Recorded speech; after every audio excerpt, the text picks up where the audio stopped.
Sifa moja kubwa ya mwalimu mpya wa Simba Dimitar Pantev ni kuacha mafanikio ya haraka katika vilabu vyote ambavyo amevifundisha mpaka sasa. Mwaka 2014 alichukua timu ya ligi daraja la 3 Bulgaria. Ndani ya msimu mmoja akawapandisha kutoka kwenye 4th division mpaka kwenda kwenye 3rd league ya Bulgaria.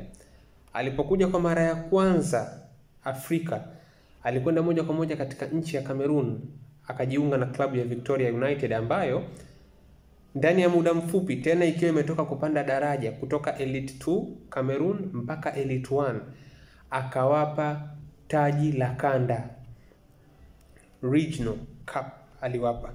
Akaondoka, akarudi tena baada ya misimu miwili, akaenda kuwapa ubingwa moja kwa moja wa ligi kuu ya nchini Cameroon ambao unafahamika kama Elite 1. Maana yake timu baada ya kupanda daraja ndani ya miaka mitatu tu, mwalimu amekwenda kuipa taji lake la kwanza tena la ligi kuu.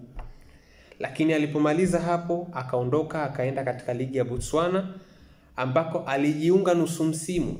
Gaborone alikwenda kuichukua Januari mwaka huu na akaweza kuiongoza kutoa ubingwa wa ligi kuu nchini Botswana mbele ya wababe kama kina Township Rollers na wengineo kwa tofauti ya alama 6.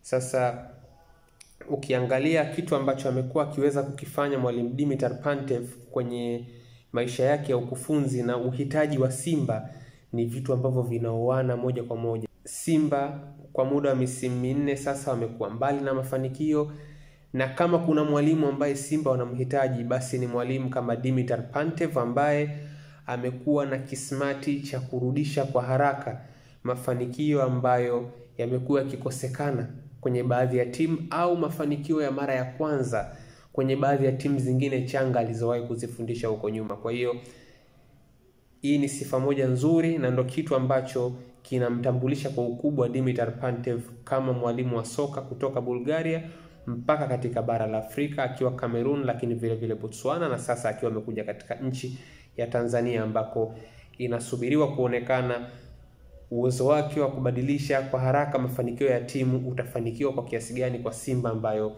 ina uhitaji wa mafanikio ambayo yamekauka kwenye mitaa ya Msimbazi kwa muda wa miaka 4.